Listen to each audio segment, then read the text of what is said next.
Paz do Senhor Jesus, meus irmãos queridos, estamos aqui mais uma vez diante da presença de Deus para nós meditarmos na palavra do Senhor. Viemos aqui para continuarmos o nosso estudo na terceira epístola de João e espero que Deus continue falando ao teu coração através desse ensino. Quero louvar a Deus por mais uma vez poder estar aqui com vocês e convido vocês a fazer uma oração juntamente comigo. Feche seus olhos e ore comigo neste momento.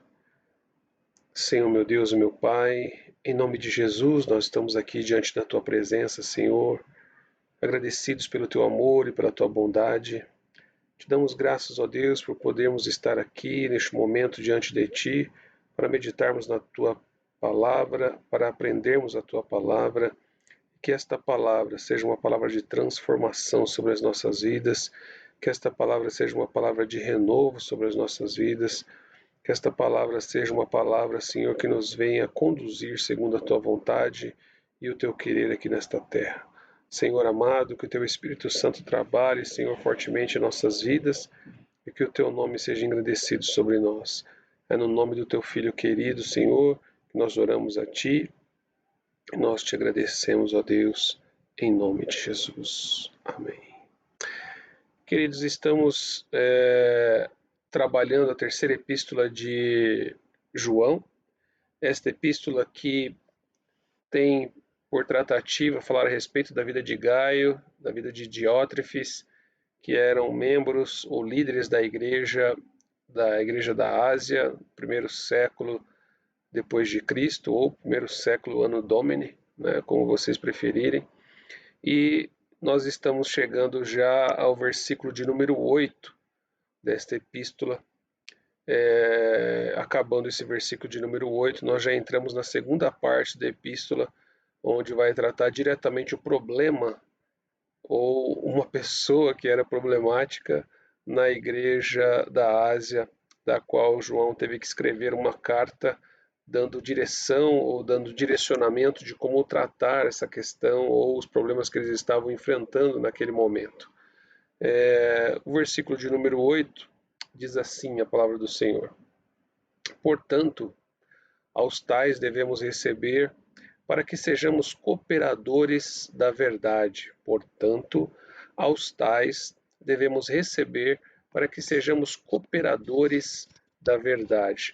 Este versículo de número 8, ele vai complementar o versículo 7, que diz: Porque pelo seu nome saíram, nada tomando dos gentios. Quem saiu? Os missionários, os irmãos estrangeiros, que saíram em nome de quem? Em nome de Jesus, e não dependendo em nada dos gentios, ou seja, dependendo totalmente da igreja, dependendo totalmente dos servos do Senhor e das servas de Deus, para se manterem nesta obra missionária que eles tinham já desde o primeiro século, já desde do período apostólico da igreja primitiva, servindo a Deus e dedicando a sua vida por completo, na dependência de Deus por completo, para realizar a obra do Senhor. E aí no versículo 8, por causa destes que deixaram tudo pelo nome de Jesus, não recebendo nada de ninguém referente aos gentios, aqueles não cristãos, e aí João dá uma recomendação em relação a eles. Portanto, aos tais devemos recebê-los, ou seja, sermos hospitaleiros, para que sejamos cooperadores da verdade. De que formas podemos ser cooperadores da verdade? Quando nós compactuamos ou quando nós damos o suporte necessário que eles necessitavam ou necessitam, eles precisam para se manterem nesta obra maravilhosa, né? Assim nós somos cooperadores desta verdade. Que verdade é essa? É a pregação do Evangelho, é o reino de Deus, é a relação de Jesus com a salvação do homem e assim sucessivamente. Se por um lado o presbítero ele desaconselha e ele inclusive ele rechaça a possibilidade de auxiliar os falsos mestres na sua segunda epístola, considerando inclusive que aqueles que auxiliam os falsos mestres estão cooperando com a propagação da mentira. Por outro lado, ele orienta, ele motiva e reforça a mensagem de que é o dever do cristão auxiliar os missionários, os verdadeiros cristãos viajantes, né, os estrangeiros, pois fazendo assim seremos cooperadores da verdade, ou seja, estaremos auxiliando, contribuindo para que a verdade que é Cristo seja anunciada ao mundo. Então, quando nós cooperamos ou auxiliamos nesses irmãos estrangeiros, estamos sendo cooperadores da verdade, cooperadores de Cristo. Então, se por um lado João ele rechaça, ele realmente ele desaconselha, ele desincentiva, dizendo, olha, não façam isso, não sejam coparticipantes da propagação da mentira, não hospedem, não auxiliem, não recebam, não despeçam em paz, ou seja, não deem suporte para que eles continuem sua jornada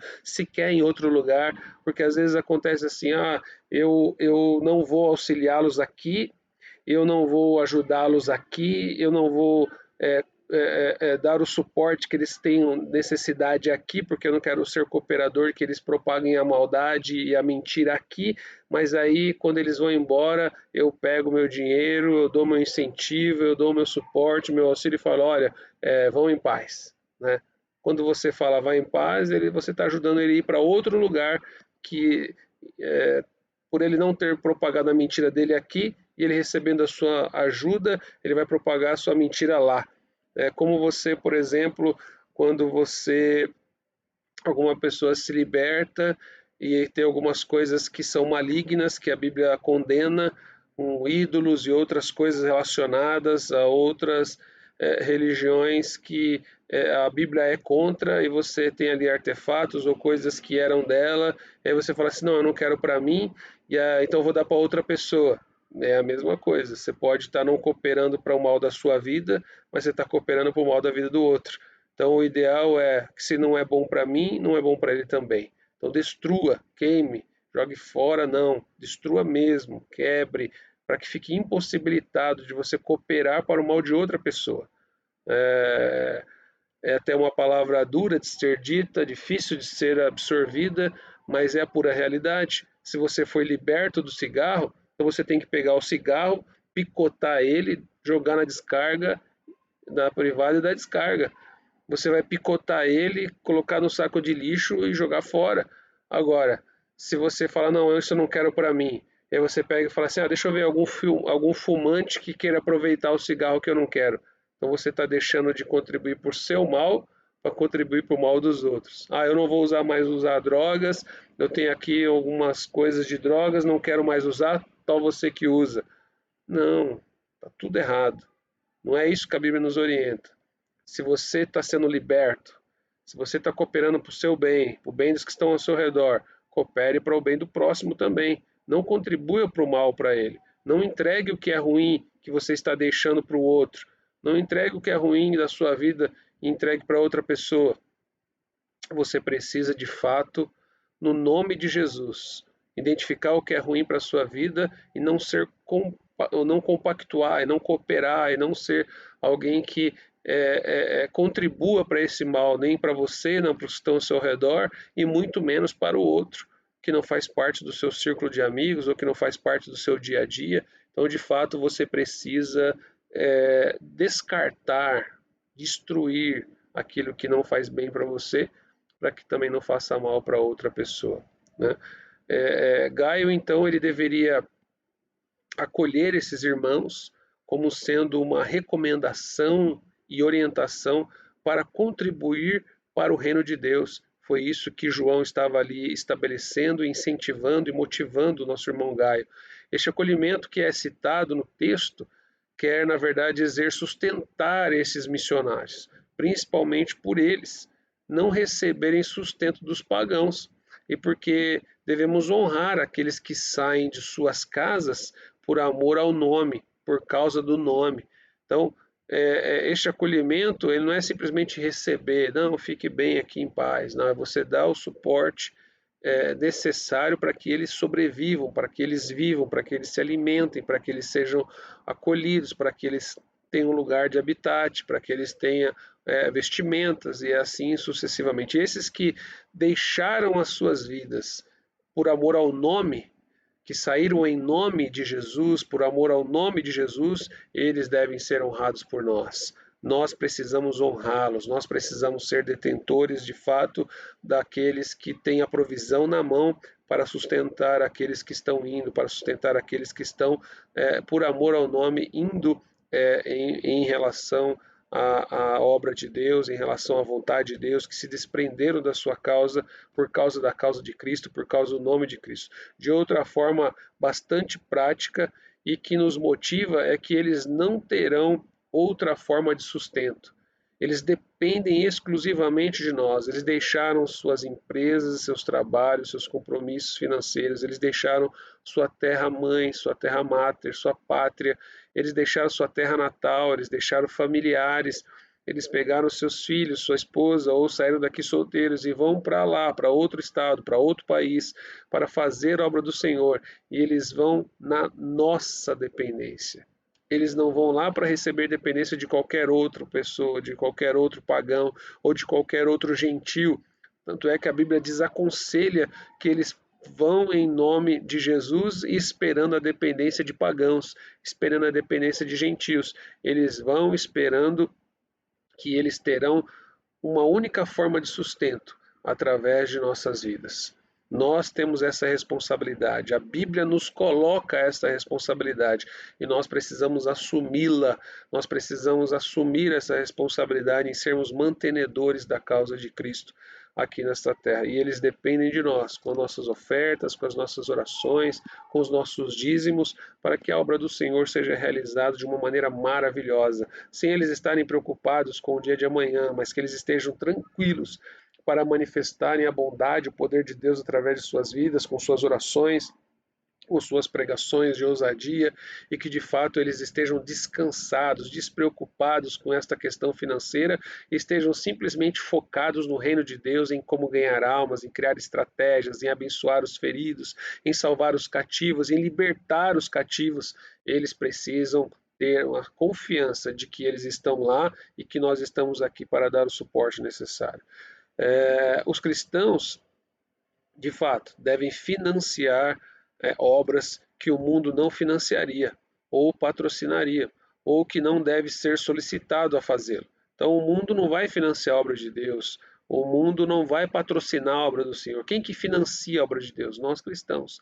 Quem que patrocina a obra de Deus? Nós cristãos. E que eles não devem nem ser solicitados a fazê-lo, porque na verdade é uma responsabilidade nossa. Isso quando nós estamos falando de reino, de coisas específicas, missionários, enviar pessoas para pregar o evangelho, para abençoar vidas. Nós temos que assumir essa responsabilidade. É claro que se vier de bom grado e que não seja com intenção de pesar isso neles ou de tirar proveito deles, nós não vemos nenhum problema, mas não é responsabilidade deles. Não deve ser colocado isso sobre responsabilidade deles, porque é nossa responsabilidade. Não podemos pedir ao mundo que sustente os missionários da verdade.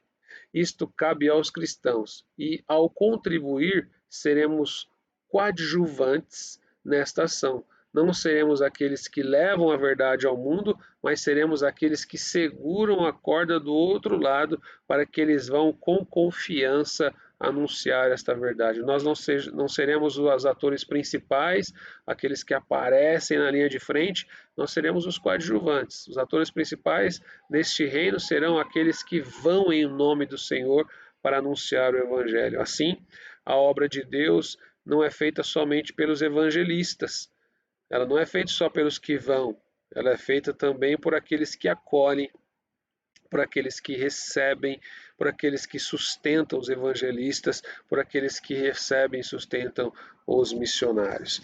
Este versículo de número 8, nós encerramos ele aqui justamente tratando a respeito do portanto aos tais. Devemos receber para que sejamos cooperadores da verdade. Você tem sido um cooperador da verdade? Você tem abraçado a causa do Senhor? Você tem abraçado a obra de Deus de fato, financiando, sendo alguém que ama de verdade esta obra. Eu sempre e costumo sempre dizer, sempre digo isso no púlpito da igreja onde nós fazemos parte, na nossa igreja, queridos, eu sempre digo isso, só contribui, só é dizimista quem ama esta obra. Quem não ama essa obra não contribui e não dá dízimo. É claro que existem pessoas que às vezes estão passando por dificuldades dificílimas, extremas, e aí acabam sendo impedidos de dar uma oferta de amor, o seu dízimo, por um pequeno espaço ou por um período de tempo, e ali se sentem até às vezes envergonhados e tristes, e até se sentem em falta com o Senhor. Mas aquele que tem condições e ele ama a obra do Senhor de verdade, ele vai dar o dízimo, ele vai contribuir, não porque ele quer receber algo em troca, não porque ele quer barganhar com o Senhor, é porque ele é grato. Ele é grato pela sua salvação, ele é grato porque o Senhor tem o abençoado até ali, para ele ter condições de ofertar e abençoar a obra de Deus, e ele é grato porque ele sabe que a vida dele não é por muito tempo aqui nessa terra, e tudo isso que ele conquistar vai ficar aqui nessa terra mesmo, ele não vai levar consigo, e então ele abençoa a obra de Deus, ele é generoso, ele é generosa com a obra de Deus, e quer ver os seus irmãos missionários sendo abençoados, bem cuidados, bem tratados, porque o que ela quer para si, ela quer para o próximo também. O que ele quer para si, ele quer para o próximo também. Então, fica essa pergunta no seu coração: você tem sido um cooperador da verdade? Ou você simplesmente tem visto outros cooperarem? Você tem vivido a bênção dos outros ou tem vivido a sua bênção? Você tem visto os outros serem abençoadores ou você também tem sido um abençoador? Você tem contribuído para o reino de Deus, para que esta verdade seja propagada, ou você só tem visto os outros propagarem, os outros contribuírem, os outros viverem esta bênção de ser participante da verdade aqui nessa terra? Deus te convida para que você não seja somente um ouvinte ou somente um que contempla com seus olhos, mas Deus quer que você seja alguém que participe, que seja participante desta verdade, abençoando os nossos irmãos, os nossos pastores, aqueles que dependem da obra do Senhor. Seja em nome de Jesus, conforme a palavra do Senhor aqui nos orienta, um cooperador da verdade. Às vezes nós cooperamos com tantas coisas, queridos. Cooperamos com tantas coisas na nossa vida. Cooperamos com a educação, cooperamos com a cultura, cooperamos com o lazer, cooperamos com desperdício de tempo e desperdício de dinheiro, e às vezes nós não somos cooperadores da verdade. Deus te chama para que você seja um cooperador da verdade. Versículo de número 9 diz assim: tenho escrito à igreja. Olha, uma ação que João, o presbítero, tem feito. Ele tem escrito à igreja, carta enviada à igreja. Mas Diótrefes, que procura ter entre eles o primado, ou seja, aquele que quer primazia, quer ser o príncipe deles, quer ser o líder deles, o maior entre eles, não nos recebe. Não nos recebe na carta, não nos recebe pessoalmente, não nos recebe e não nos acolhe de nenhuma maneira. Então, João está fazendo aqui uma reclamação direta à igreja, direcionando essa carta à igreja da Ásia, dizendo que ele está tendo sérios problemas com um irmão que quer ser um líder entre eles, que procura ser o primeiro entre eles. Nós vamos entrar um pouco mais à frente a respeito disso, mas já demonstra aí que Diótrefes, ele, em vez de procurar as coisas humildes, estava procurando as coisas grandes, contrariando o ensinamento e a direção de Jesus Cristo sobre a sua vida. Então, João diz o seguinte no versículo 9: tenho escrito à igreja, mas Diótrefes, que procura ter entre eles o primado, não nos recebe. Estamos entrando agora, queridos, na segunda parte da terceira epístola de João, saindo do reconhecimento e motivação do excelente trabalho que Gaio vinha prestando ao reino de Deus e tratando ao mesmo tempo de um sério problema que a igreja local estava enfrentando, justamente se contrapondo ao que Gaio realizava com excelência. O que Gaio realizava com excelência? Ele acolhia os missionários em sua casa, na sua igreja, ele, além de recebê-los, cuidava deles com o que eles precisavam passar os seus dias, com morada, com abrigo, com refeição, com higiene pessoal e todas as coisas necessárias, e quando os despedia para seguirem a sua viagem para o próximo destino, o destino final, ele também os dava ali o abastecimento necessário para seguir em viagem. Perdão, minha garganta está ficando seca aqui. O problema que estava acontecendo ali era causado por uma única pessoa, né, ou por uma principal pessoa, que era chamado de Diótrefes. Diótrefes era totalmente oposto, diferente de Gaio, seja no caráter e na sua conduta. Gaio era alguém que andava na verdade, que amava os irmãos e que hospedava os estrangeiros. Já Diótrefes era completamente diferente. Ele era alguém que, ao invés de amar os irmãos, ele amava a si mesmo. Ele era um narcisista. Ele tinha que ser o principal.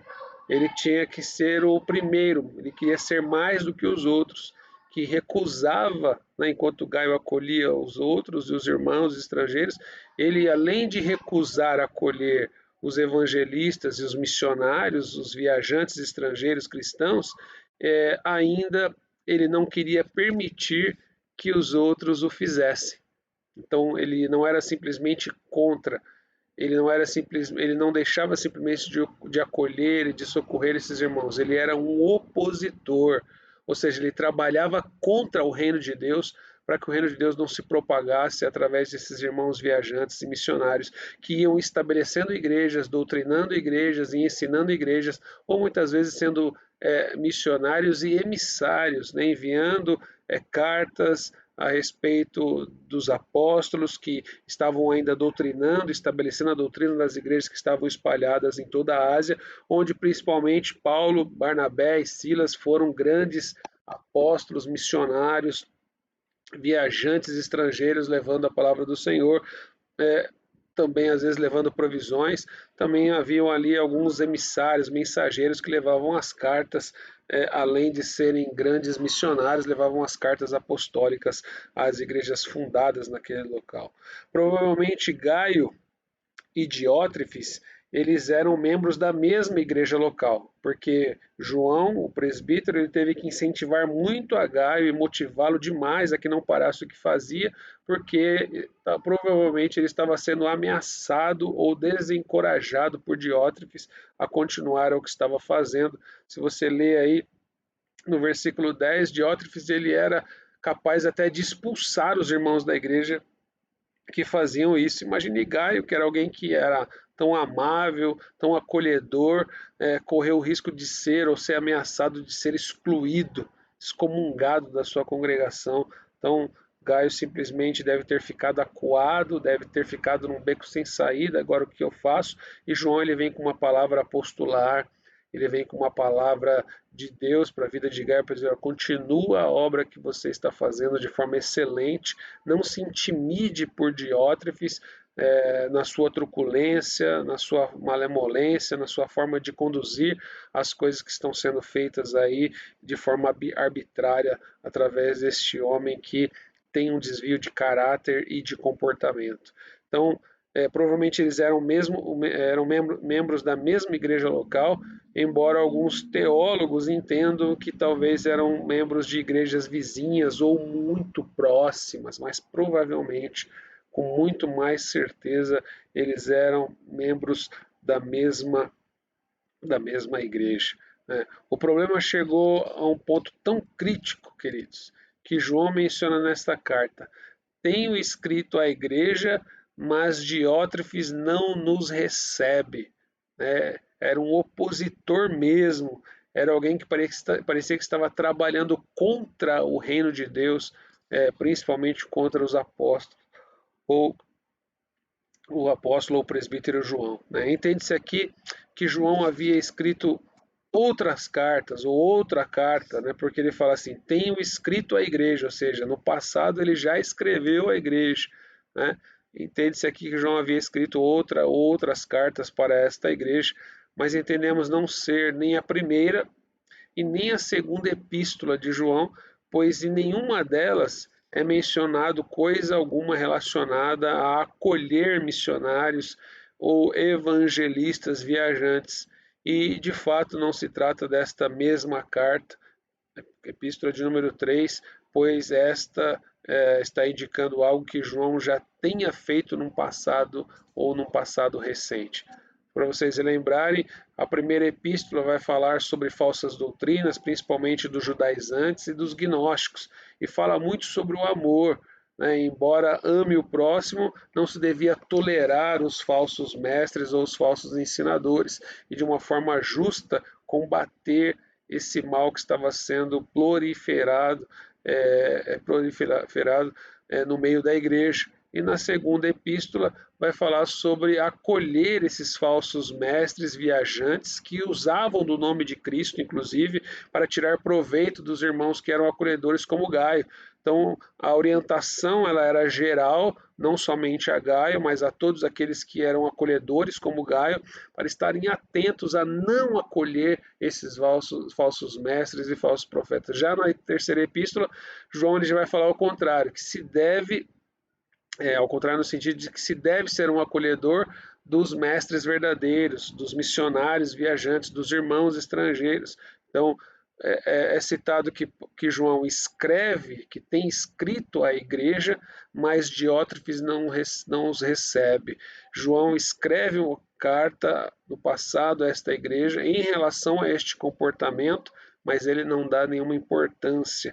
E nós não sabemos que cartas são essas, quais são as cartas direcionadas a esta igreja, direcionada a Diótrefes pessoalmente ou oficialmente à igreja da Ásia local para tratar essa questão.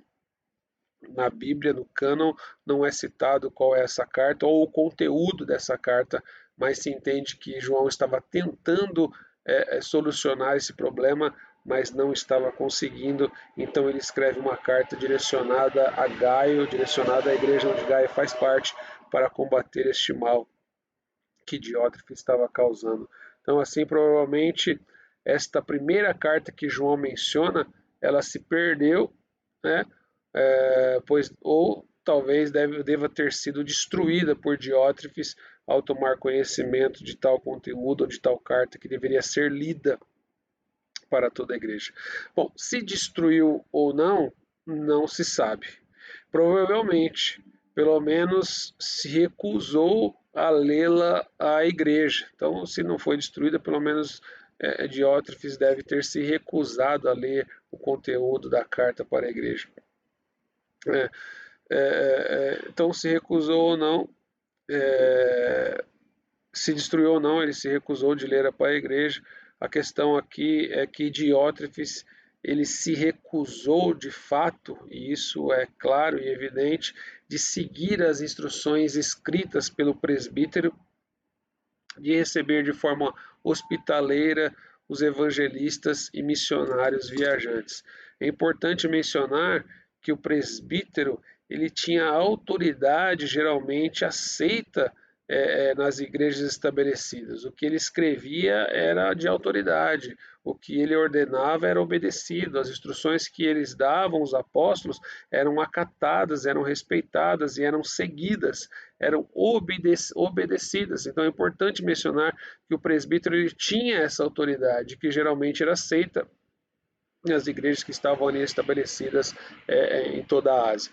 Ele dava ordens e as expedia para serem obedecidas, conforme inclusive nós encontramos na segunda epístola aos Tessalonicenses, no capítulo de número 3. Eu queria ler com vocês, segunda epístola aos Tessalonicenses, no capítulo de número 3, que diz assim: No demais, irmãos, rogai por nós, para que a palavra do Senhor tenha livre curso e seja glorificada, como também o é entre vós, e para que sejamos livres de homens dissolutos e maus, porque a fé não é de todos, mas fiel ao Senhor, que vos confirmará e guardará do maligno. E confiamos quanto a vós no Senhor, que não só fazeis como fareis o que vos mandamos, ou seja, existem orientações e ordenanças apostólicas que Paulo, inclusive, também orienta, dizendo, e confiamos que vocês serão obedientes, ou seja, e confiamos quanto a vós no Senhor, que não só fazeis, como fareis o que vos mandamos.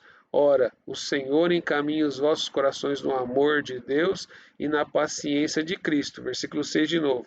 Mandamo-vos, porém, irmãos, em nome de nosso Senhor Jesus Cristo, que vos aparteis de todo irmão que anda desordenadamente e não segundo a tradição que de nós recebeu. Mais um mandamento, mais uma orientação. E ainda diz no versículo 7, porque vós mesmos sabeis como convém imitar-nos, pois que não nos ouvemos desordenadamente entre vós, nem de graça comemos o pão de homem algum, mas com trabalho e fadiga, trabalhando noite e dia, para não sermos pesados a nenhum de vós, não porque não tivéssemos autoridade, mas para vos dar em nós mesmo exemplo para nos imitardes, porque quando ainda estávamos convosco, vos mandamos isto, que se alguém não quiser trabalhar, não coma também. Porquanto ouvimos que alguns entre vós andam desordenadamente, não trabalhando, antes fazendo coisas vãs. Então, havia um consenso e havia um respeito nos mandamentos apostólicos. A igreja recebia geralmente estas ordenanças e eram obedecidas, eram acatadas as suas ordens, os seus mandamentos. Então, o presbítero, o apóstolo, ele tinha autoridade estabelecida nas igrejas. Ele dava ordem e as expedia para serem obedecidas, conforme nós encontramos essas leituras que nós fazemos. Porém, apesar deles terem essa autoridade, de terem essa autonomia, de serem respeitados, Diótrefes era uma exceção. Ele não ia ser mandado por João. Com clareza, ele assumia uma autoridade própria. Ou seja, eu decido o que eu faço, eu decido o que vai ser feito da minha vida, eu decido o que vai ser feito aqui na igreja, eu tomo a frente, eu sou autoridade. Não adianta João escrever, não adianta ele vir pessoalmente porque eu não vou recebê-lo, e que ele escreve e eu destruo, não faço questão e não vou ler em relação à igreja aquilo que ele vem orientando. Agora, além dele ter uma autoridade própria que ele queria dominar e mandar e desmandar em relação aos demais irmãos, em relação às orientações de João, ele também era aquele que expulsavam os que lhes desobedeciam, conforme o versículo 10 da terceira epístola de João. Quero ler com vocês. Terceira epístola de João, versículo de número 10. Diz assim: por isso, se eu for, trarei à memória as obras que ele faz, proferindo contra nós palavras maliciosas, e não contente com isto, não recebe os irmãos e impede os que querem recebê-los, e os lança fora da igreja, ou seja, os expulsa da igreja, lança fora os irmãos da igreja, aqueles que desobedecem à ordenança que Diótrefes realiza. Agora, por que Diótrefes fazia tudo isso? Qual seria a causa de Diótrefes se opor às ordens diretivas de João, do presbítero? O que o fez se tornar negligente quanto à vontade de Deus? Várias foram as tentativas de se conjecturar e recriar a motivação de tudo isso, mas nós podemos considerar alguns pontos iniciais. O primeiro deles é que não havia nenhuma questão teológica de divergência entre eles. Se caso a verdade do Evangelho estivesse em jogo por algum motivo, certamente o presbítero teria mencionado de imediato, de forma direta, como o fez na primeira e segunda epístola.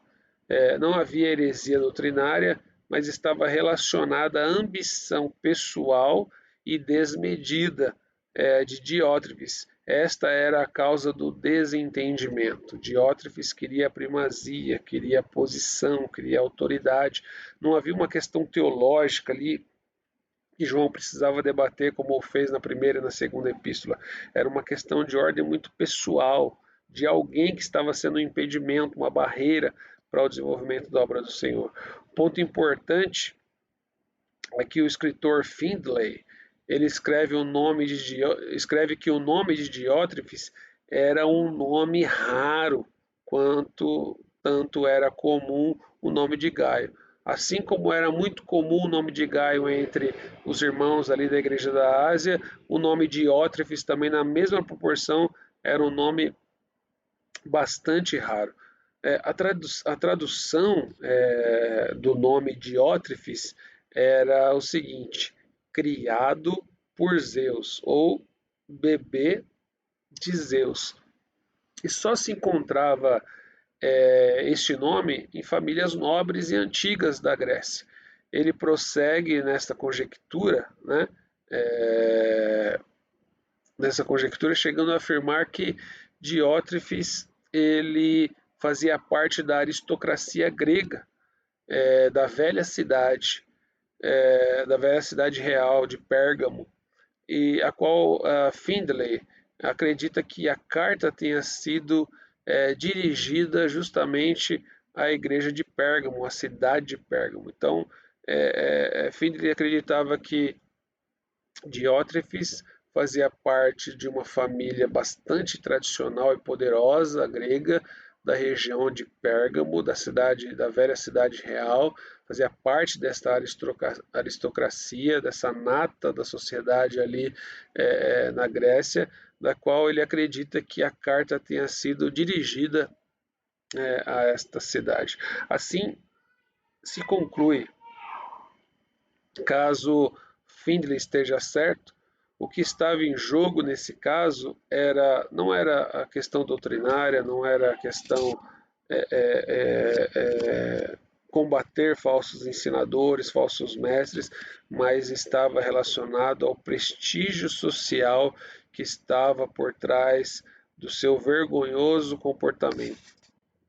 Diótrefes queria ser reconhecido, Diótrefes queria posição, Diótrefes queria poder, queria fama. Então, o seu comportamento vergonhoso de trabalhar contra a vontade de Deus, contra a verdade, se revelava, na verdade, no seu desejo de querer status, de querer posição, de querer poder. Alguns autores também tentam argumentar que havia uma rivalidade entre Diótrefes e o presbítero por causa do padrão da ordem da igreja no final do primeiro século Anno Domini, onde a era dos apóstolos estava chegando ao fim e se iniciando um período patrístico. Então estava ali num período de transição entre o fim da era apostólica, onde os apóstolos estavam morrendo ou sendo martirizados, e iniciando um período patrístico, onde os pais da igreja começaram ali a ter uma transição. Deixa eu tomar um pouco d'água aqui, minha garganta está seca.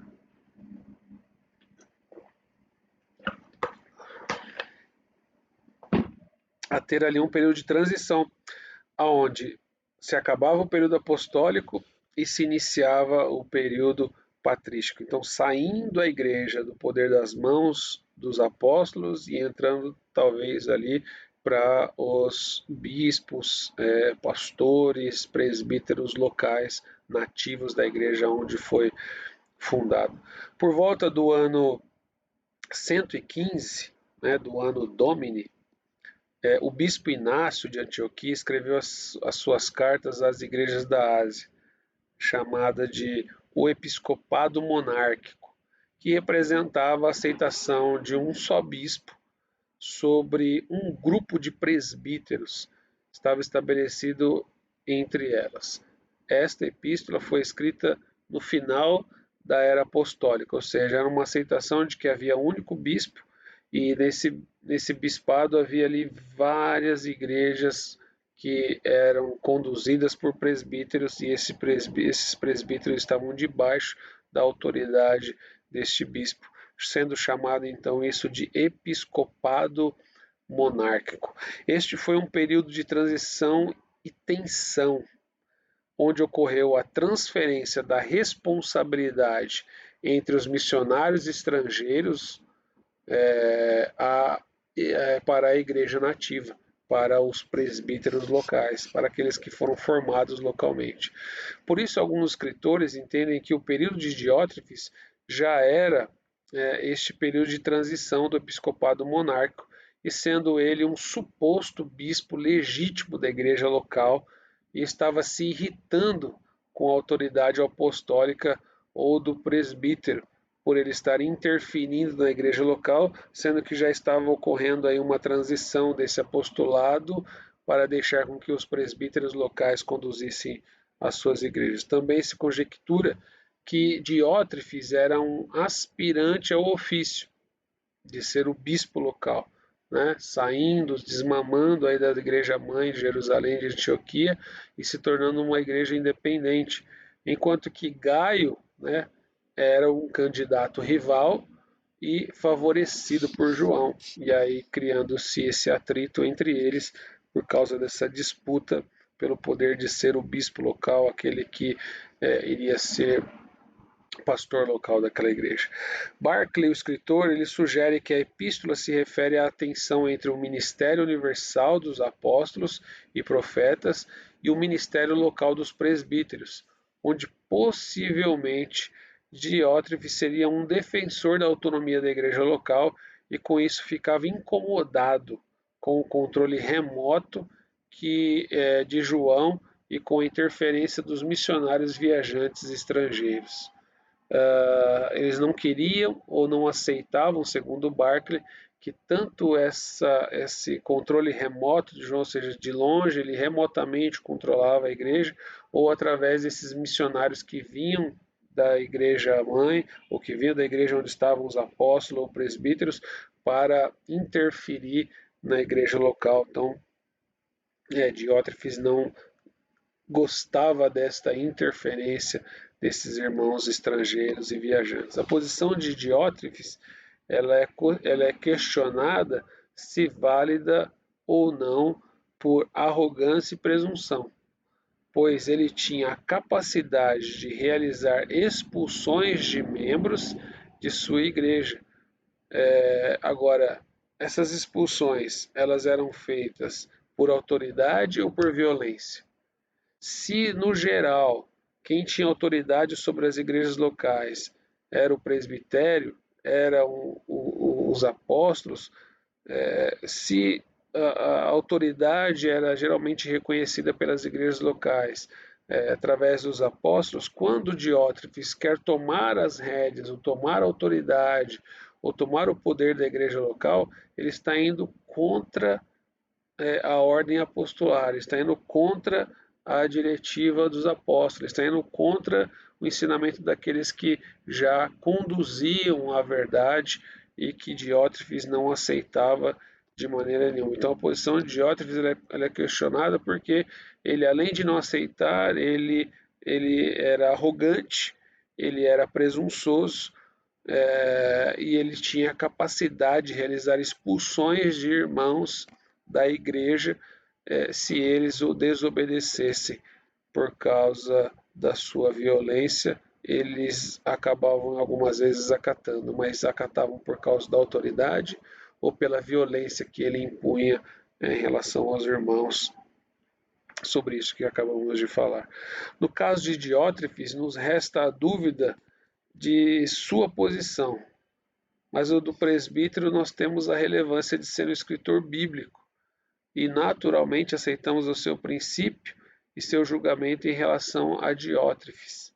Então, se por um lado você tem autoridade questionada, porque ele fazia as suas decisões à base da força e da violência, por outro lado, a posição de Diótrefes é colocada em dúvida não só por causa dessa truculência, mas também porque, por outro lado, quem está dando a ordenança é um escritor bíblico. É alguém que tem os seus escritos considerados dentro do cânon bíblico. Em nenhum momento Diótrefes é citado como um autor bíblico. E se nós acreditamos que a Bíblia ela é infalível, inerrante e ela é a palavra de Deus, então nós entendemos que o autor que escreveu essa palavra, ele não erra.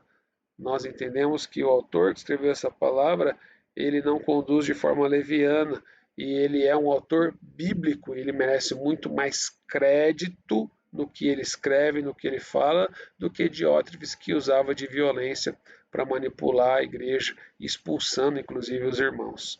Então João nos demonstra que a motivação de Diótrefes não se refere a questões teológicas, sociais ou sequer eclesiásticas, mas diz respeito ao pecado de querer ser a primazia no seio da igreja, de se destacar, de ser tido em primeiro lugar, onde na igreja quem tem que ter preeminência, quem tem que ter primazia é o próprio Cristo, através do propósito do Pai. Seu alvo, o alvo de Diótrefes, era a busca por posição e poder, muito embora Cristo tenha ensinado o contrário, né? Então, David Smith, ele comenta que dois temperamentos que perturbaram a vida cristã da Ásia Menor foram dois, e são os seguintes. Primeiro, arrogância intelectual, ou seja, as pessoas se acharem superiores aos outros porque conheciam um pouco mais, por causa do desenvolvimento dos concílios, da formulação da bula cristã, da formulação das doutrinas, né? Então, arrogância intelectual e, segundo, engrandecimento pessoal, por causa deste intelecto ou deste poder que se assumia, dos bispos que assumiam posições acima dos presbíteros de igrejas locais, etc., as pessoas se achavam grandes, poderosas, indo completamente contra a vontade de Deus. Queridos, nós chegamos aqui ao final deste ensino, no versículo 9, 8 e 9, e se assim o Senhor permitir, estaremos aqui a semana que vem para continuarmos esse ensino através do versículo de número 10, já caminhando para o encerramento desta epístola.